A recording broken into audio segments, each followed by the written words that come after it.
Now we will see कि जो इस मूवमेंट में CDM सिविल डिसोबीडियंस मूवमेंट में पार्टिसिपेट कर रहे थे ना, उन्होंने इस चीज़ को कैसे देखा, किस चीज़ को, CDM को। देखिए अलग अलग लोग अलग अलग पैशन से इस मूवमेंट के अंदर आए। बिजनेसमैन का अलग मोटिव था, फिर पुअर पीजेंट्स का अलग, यानी कि पुअर फार्मर्स का अलग मोटिव था, रिच फार्मर्स का अलग मोटिव था। दो लोग ऐसे थे जिन्होंने CDM में बड़े ही जमकर पार्टिसिपेट किया, वो थे गुजरात के पाटीदार्स और उत्तर प्रदेश के जाट। इस मूवमेंट में बड़े ही जोर शोर से एक्टिवली उन्होंने पार्टिसिपेट किया। क्यों किया? क्योंकि जो उनके कमर्शियल क्रॉप्स थे ना बेटा, मैम कमर्शियल क्रॉप्स क्या होते हैं? जिन क्रॉप्स को आप सेल करते हो, बाय करते हो, बिजनेस करते हो, जिस क्रॉप से, उसको कमर्शियल क्रॉप बोलते हैं। कुछ लोग अपनी क्रॉप उगाते हैं अपने ज़मीन पे कि ताकि वो खुद की ही फैमिली का पालन पोषण कर सकें। लेकिन जो पाटीदार्स थे गुजरात के और यूपी के जाट, इन लोगों की जो कमर्शियल क्रॉप थी जिससे इनका बिजनेस चलता था, जिससे जिससे इनके पास पैसे आते थे, वो क्या हो गया? डिप्रेशन में आ गया, क्योंकि ट्रेड डिप्रेशन आ गया, व्यापार में डिप्रेशन आ गया, प्राइसेस कम होने लगे, फॉलिंग प्राइसेस। और जो कैश इनकम था वो डिसअपियर हो गया, यानी कि उनके पास पैसा आना बंद हो गया। तो वो गवर्नमेंट को रेवेन्यू, जो ब्रिटिश गवर्नमेंट उनसे रेवेन्यू मांगती थी, पैसे मांगती थी, टैक्स मांगती थी, वो कैसे देंगे ये लोग पाटीदार और जाट, है ना? तो इन्होंने कहा कि अब तो बहुत हो गया, अब हमें बड़े ही एनर्जी के साथ सिविल डिसोबीडियंस मूवमेंट में पार्टिसिपेट करना ही होगा। लेकिन उसी टाइम पे कुछ ऐसे भी लोग थे जो रिलक्टेंट मेंबर्स थे, यानी कि अनविलिंग मेंबर्स थे, कि उनको बॉयकॉट प्रोग्राम में पार्टिसिपेट करने में कोई भी इंटरेस्ट नहीं था। ठीक है, अब उनके लिए झगड़ा ये था, वो लोग ये चाहते थे, कुछ लोग इस मूवमेंट में, कि स्वराज तो है, चाहिए ही हमको, लेकिन हमें स्वराज ऐसा, मतलब उनको कोई देश से प्यार ऐसा नहीं था कि देश के लिए लड़ना चाहते हैं, नहीं। उनके अपने पर्सनल रीज़न थे। जैसे उनको लगता था कि रेवेन्यू बहुत ज़्यादा हाई है, तो उन्होंने कहा रेवेन्यू कम करो। रेवेन्यू होता है जो खर्चे होते हैं, यानी कि जो हमें गवर्नमेंट को देने थे ना, गवर्नमेंट मांगती थी ना पैसे, ब्रिटिश गवर्नमेंट हम लोगों से, वो कहते थे कि वो कम करो। वो ये नहीं कह रहे हैं कि आप देश को आज़ादी दो, नहीं, सब अपने अपने पर्सनल रीजंस की वजह से CDM में पार्टिसिपेट कर रहे थे। लेकिन देखिए क्या हुआ, मैंने आपको बताया था 1931 में गांधी जी ने सिविल डिसोबीडियंस मूवमेंट को बंद कर दिया था, और बिना किसी रेवेन्यू को रिवाइज किए, यानी कि उन्होंने किसी भी रेवेन्यू को कम नहीं करवाया, बंद नहीं करवाया, ब्रिटिशर्स मतलब करवा नहीं पाए, है ना। तो वो ये एक तरीके से CDM पहले फेल हो गया था। तो फिर जब दूसरी बार 1931 में वापस से चालू हुआ, तो बहुत सारे लोगों ने कहा कि अब हम पार्टिसिपेट नहीं करेंगे, बहुत सारे लोगों ने ऐसा बोला। ठीक है, अच्छा फिर देखते हैं, जो कि पुअर पीजेंट्स थे, यानी कि जो गरीब किसान थे, वो इंटरेस्टेड नहीं, were not just interested in the lowering of the revenue demand. वो कह रहे हैं कि हमें सिर्फ जो हम पैसे दे रहे हैं, आप कह रहे हो उसको कम करो, ठीक है वो तो करो, उसके साथ साथ और भी चीज़ों में वो इंटरेस्टेड थे गरीब किसान। किसमें? वो कहते थे देखिए हम छोटे छोटे टेनेंट्स हैं, यानी कि किराएदार हैं, आप लोग हमारी ज़मीन पे जो हम उगाते हैं, ठीक है, उस पे तो आप टैक्स लेते हो, रेवेन्यू लेते हो हमसे, उसके बाद आप बोलते हो कि ये जो ज़मीन है ये हमारी नहीं है, ये बड़े बड़े लैंडलॉर्ड्स की है, तो वो भी हमसे मांगते हैं भाई, रेंट मांगते हैं, तो वो हम नहीं दे सकते हैं भैया, अब हम बहुत हो गया, अब हमें depression, as a depression continued. ये जो बिजनेस था सब लोगों का, क्रॉप फेलियर्स और ये सब, बहुत ही ज़्यादा पैसे नहीं है घर में, हम आपको कहाँ से देंगे।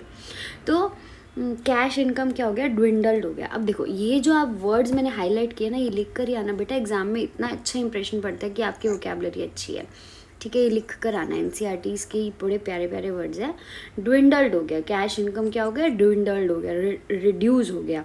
और जो छोटे छोटे किराएदार थे, उन्हें बड़ी ही मुश्किल आने लग गई कि वो अपना रेंट अब नहीं दे पाते थे। बच्चों देखिए ज़िंदगी में ऐसा बहुत बार होता है जब हमें मजबूरी में कुछ काम करना पड़ता है ना, तो उसी वक्त का जो अब ऑपोजिट पार्टी है वो फ़ायदा उठा लेती है। अब उनकी मजबूरियां थी कि वो रेंट नहीं दे पा रहे थे, है ना, वो रेवेन्यू नहीं दे पा रहे थे, तो क्या हुआ कि उसका जो कांग्रेस पार्टी थी उसी में ही छोटे छोटे अलग अलग टुकड़ों में वो बटी हुई थी। तो इसका फ़ायदा सब किसने उठा लिया? ब्रिटिश ने। किसने उठा लिया? ब्रिटिशर्स ने। तो इसलिए अब जो है देश को आज़ादी के लिए बड़ी ही दिक्कत आ रही थी। अब देखिए आगे बढ़ते हैं। देखिए they joined a variety of radical movements, यानी कि ऐसा नहीं है सिर्फ सीडीएम ही चल रहा है पूरे देश में, सिविल डिसोबीडियंस मूवमेंट नहीं, बड़े अलग अलग लोगों ने, सोशल लोगों ने, सोशलिस्ट लोगों ने, जो जिनको देश आज़ाद करवाना था, सबके अलग अलग मोटिव थे, बड़े सारे मूवमेंट्स चल रहे थे। हम तो सिविल डिसोबीडियंस मूवमेंट के बारे में पढ़ रहे हैं ना, बहुत सारे अलग अलग रेडिकल मूवमेंट्स। रेडिकल मतलब मैंने आपको पहले ही बताया था, वापस बता रही हूँ, रिवॉल्यूशनरी, जिन्हें आज़ादी चाहिए, जिन्हें बदलाव चाहिए इस दुनिया में, वो रेडिकल कहलाते हैं। ठीक है, तो उनको जो है बहुत काफ़ी सारे लोगों ने अलग अलग रेवोल्यूशनरी मूवमेंट्स जो है ज्वाइन कर लिए। सोशलिस्ट एंड कम्युनिस्ट, ये दो तरीके के मूवमेंट चल रहे थे, सोशलिस्ट मूवमेंट और यानी कि कम्युनिटीज़, अलग अलग कम्युनिटीज़ के मूवमेंट अलग होते हैं, जैसे कोई हिंदू कम्युनिटी, कोई मुस्लिम कम्युनिटी, कोई अलग अलग ऐसे कम्युनिटी हो गई।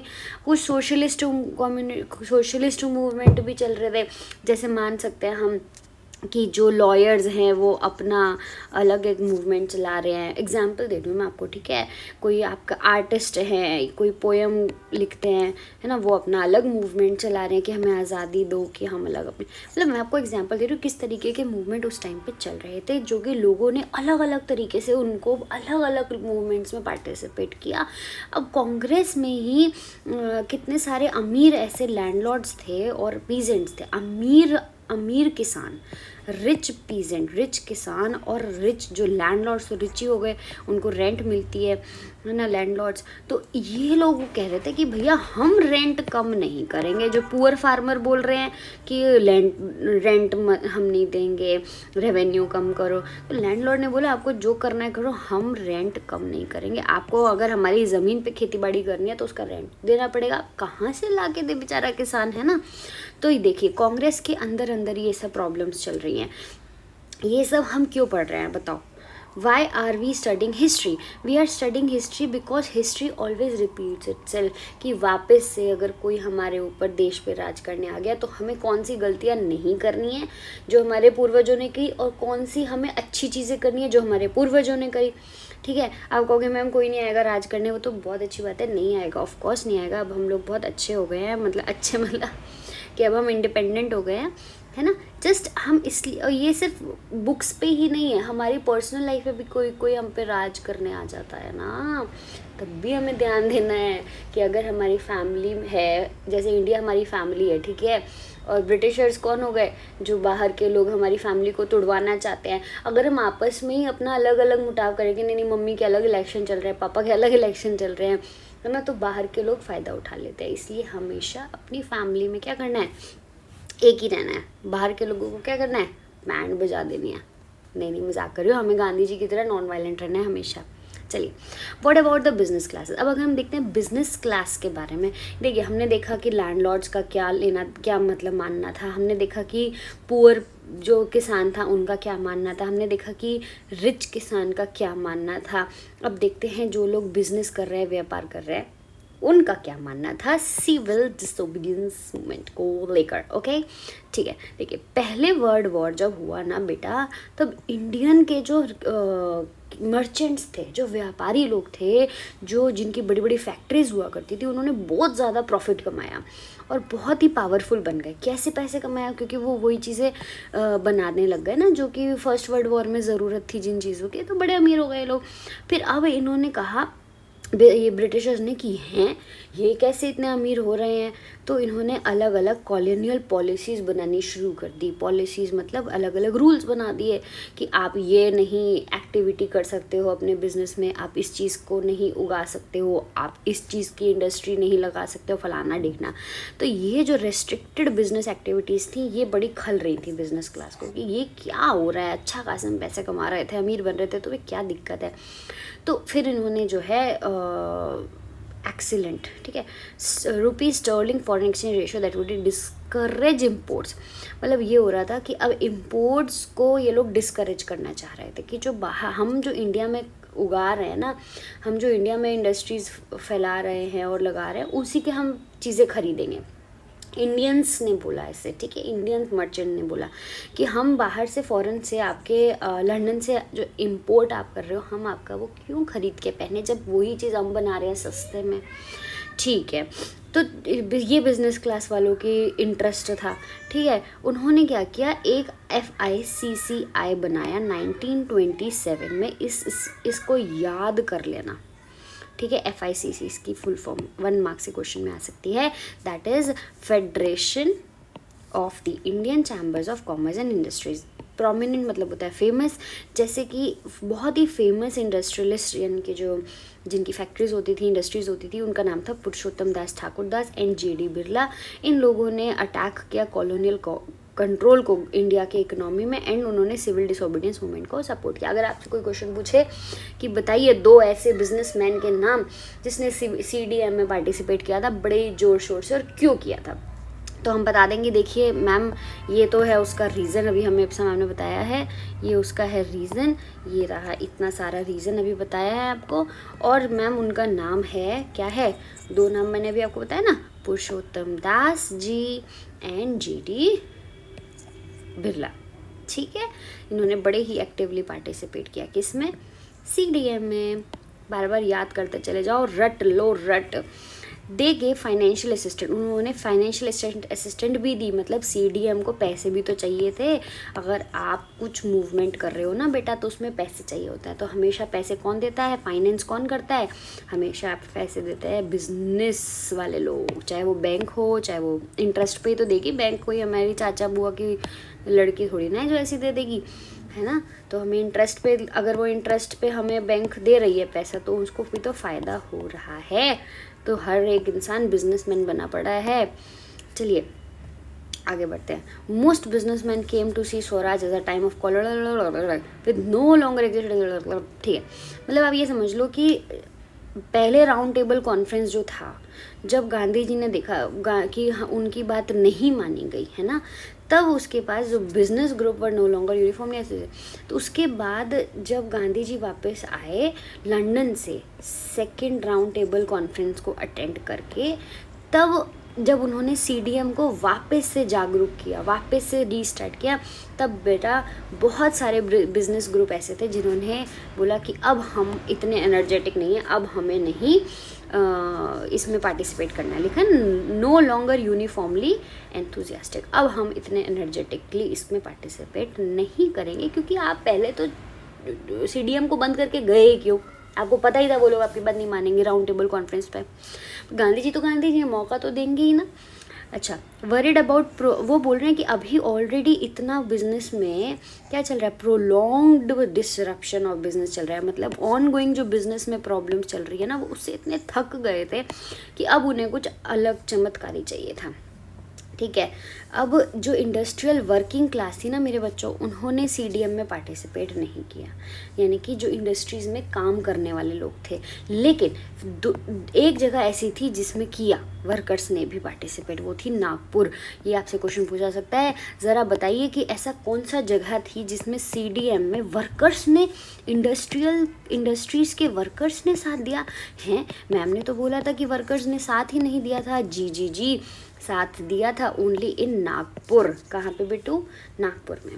ठीक है, as the industrial came closer to Congress, जैसे जैसे कांग्रेस के नज़दीक आ रहे थे ना इंडस्ट्रियलिस्ट, यानी कि कौन इंडस्ट्रीज मैंने आपको बताया, कौन जिनकी इंडस्ट्रीज होती हैं, है ना, फैक्ट्रीज होती हैं, वो वर्कर्स स्टेड अलूप। जैसे जैसे बड़े बड़े, जैसे जिसकी इंडस्ट्री है बेटा, ये कांग्रेस के नज़दीक है, ठीक है, और ये बोल रही है कांग्रेस के नज़दीक है ये इंडस्ट्रीज़ का मालिक। ध्यान से देखो, इस मालिक को चाहिए कि रेंट कम मत करो, और ये बेचारे छोटे छोटे वर्कर्स ये कह रहे हैं कि रेंट हटाओ, है ना। तो 2 अलग अलग लोग, अलग अलग सोच के लोग यहाँ बैठे हुए हैं, 2 अलग अलग सोच के लोग यहाँ बैठे हुए हैं कांग्रेस के अंदर।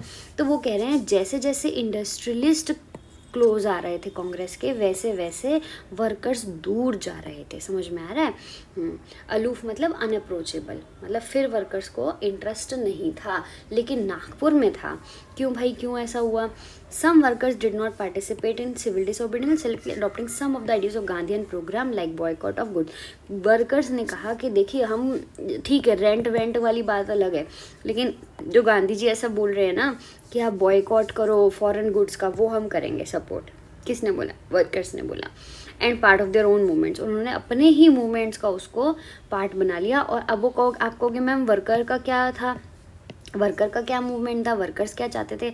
मेरे बच्चों, वो चाहते थे कि उनकी जो वेज है, उनकी जो सैलरी है वो बढ़ जाए। ठीक है, मूवमेंट्स अगेंस्ट लो वेजेस, कम पैसे देने की वजह से, और उनका जो पुअर कंडीशन थी, यानी कि पुअर वर्किंग कंडीशन, जहाँ वो काम करते थे वहाँ बड़ी गंदी तरीके से कंडीशन थी उनकी, जीने मरने वाली बात हो जाती थी। ठीक है, छोटे छोटे बच्चों को भी बेचारों को वर्क कराया जाता था। डॉक यार्ड में 1932 की बात है, डॉक वर्कर्स होते हैं, जो डॉक मतलब होता है ना, पता है, जहाँ पे शिप, जैसे ये समुद्र है तो यहाँ किनारे पे शिप आती है और यहाँ पे वो क्या करती है, सामान उतारती है, चढ़ाती है। तो यहाँ पे जो वर्कर्स काम कर रहे होते हैं उन्हें डॉक वर्कर्स बोलते हैं। ठीक है बच्चों, ठीक है। तो जो इन्होंने क्या किया, थाउजेंड्स ऑफ वर्कर्स इन छोटा नागपुर की माइन में बहुत हज़ारों की संख्या में गांधी कैप पहन के वर्कर्स ने प्रोटेस्ट किया और रैलीज निकाली और बोला कि हम बॉयकॉट करेंगे, बॉयकॉट कैंपेन करेंगे। अब बोलो मैम बॉयकॉट बड़ा आ रहा है, व्हाट इज़ बॉयकॉट? आप सबको पता है बॉयकॉट मतलब कि हम बाहर की चीज़ों को नहीं पहनेंगे, मतलब नो, बॉयकॉट मतलब no campaign. But the Congress was reluctant to include workers demand, मतलब कांग्रेस ने मना कर दिया कि हम आपकी डिमांड अभी नहीं ले सकते हैं, क्योंकि वही है ना, मैंने आपको बताया कि एक ही कांग्रेस में दो अलग अलग लोग आके बता रहे हैं, वर्कर्स कुछ और डिमांड कर रहे हैं भैया, और जो ओनर है वो अलग डिमांड कर रहे हैं। तो कांग्रेस भी बड़ा कंफ्यूज हो गई कि क्या हो रहा है, तुम लोग पहले आपस में डील कर लो। ठीक है, another important feature of CDM, अब एक और इम्पॉर्टेंट फीचर बता रहे हैं ये CDM का, कि जो कि बड़ा ही मस्त है।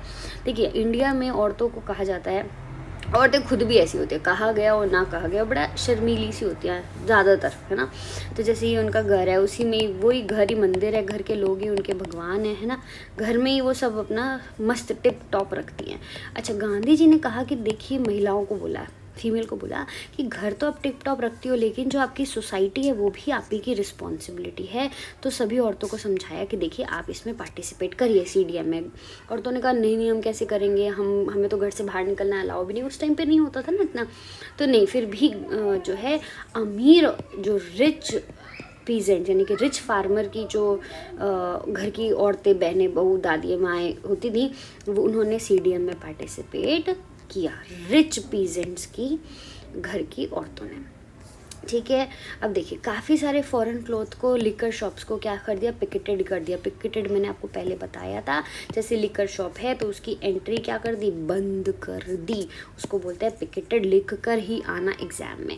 ठीक है, अर्बन एरियाज़ में womens from high caste family, urban areas मतलब शहरों में जो हाई कास्ट फैमिलीज़ की औरतें थीं, और रूरल एरियाज़ में जो अमीर फार्मर्स की औरतें थीं, वो आई और इन्होंने जो है पार्टिसिपेट किया CDM में। और गांधी जी ने ये बोला कि आपकी सेक्रेड ड्यूटी है, मतलब डिवाइन ड्यूटी है एक औरत की, कि वो अपना घर तो देखे ही, साथ ही साथ हार्थ भी देखे। मैम हार्थ क्या होता है, गैदरिंग प्लेस, उनकी आसपास की सोसाइटी। और ये बड़ा ही एक मस्त मूवमेंट हुआ, और देख सकते हैं हम यहाँ पे कितने तादाद में औरतें आई हैं अपने बच्चों को लेके गोदी में, और इस मूवमेंट में पार्टिसिपेट किया। देखिए बच्चों, हर चीज़ हमें बोला जाता है कि हमें समझनी चाहिए, हर चीज़ रटनी नहीं चाहिए, नहीं, देखिए कभी कभी रटना भी, कभी कभी नहीं, मोस्टली रटना ही पड़ता है। आप अपना नाम समझ सकते हैं क्या, बताइए मुझे, आप अपना नाम रट सकते हैं ना, रट सकते हैं।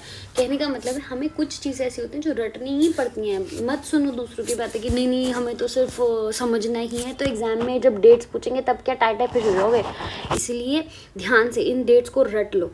देखिए 18-19 में डिस्ट्रेस्ड यूपी, मतलब अपसेट यूपी पीजेंट, जो यूपी में जो पीजेंट्स थे, फार्मर्स थे, किसान थे, उन्होंने बाबा रामचंद्र जी ने एक मूवमेंट चालू किया था, हमने पढ़ा। अप्रैल 19 में गांधी जी ने हड़ताल करके Rowlatt act, Jallianwala Bagh massacre वाला सीन हुआ। ठीक है, 1921 जनवरी में, देखो मंथ भले ही छोड़ दो आप, ये सन तो याद कर सकते हो यार कम से कम।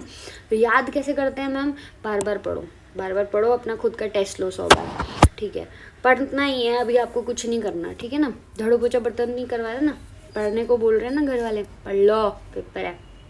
ठीक है, 1921 में नॉन कॉपरेशन मूवमेंट और खिलाफत मूवमेंट लॉन्च हुआ। 22 में चौरी चौरा गांधी जी ने विड्रॉ कर लिया नॉन कॉपरेशन मूवमेंट। भाई यहाँ पे बड़ा वो हो गया था प्रॉब्लम, क्योंकि इसके बाद काफ़ी लोगों ने पार्टिसिपेट नहीं किया।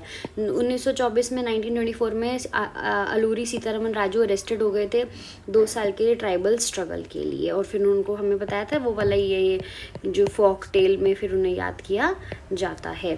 ठीक है, क्योंकि वो जो भी हम पढ़ लेना ऊपर, फॉरेस्ट बंद कर दिया था, फिर वो ले गए थे ना, प्रोटेस्ट कर रहा था। दिसंबर 1929 में क्या हुआ? Lahore Congress adopts it the demand of पूर्ण स्वराज। ठीक है, कहाँ से ऊपर से आते रहते हैं भैया, नेटवर्क वाईफाई बंद करो। ठीक है, 1930 में अंबेडकर जी ने इस्टेब्लिश किया डिप्रेस क्लास एसोसिएशन। 1930 में गांधी जी ने सीडीएम को वापस से begin CDM by breaking salt law. अगर हमसे कोई पूछे कि सीडीएम कैसे स्टार्ट हुआ था, सॉल्ट लॉ ब्रेक करके। 1931 में सिविल डिसोबीडियंस मूवमेंट को एंड कर दिया गया। 1931 में राउंड टेबल कॉन्फ्रेंस करी, और 1932 में पता चला कि ये जो है राउंड टेबल कॉन्फ्रेंस अच्छी नहीं रही, तो उन्होंने वापस से सीडीएम री लॉन्च कर दिया। रट लेना।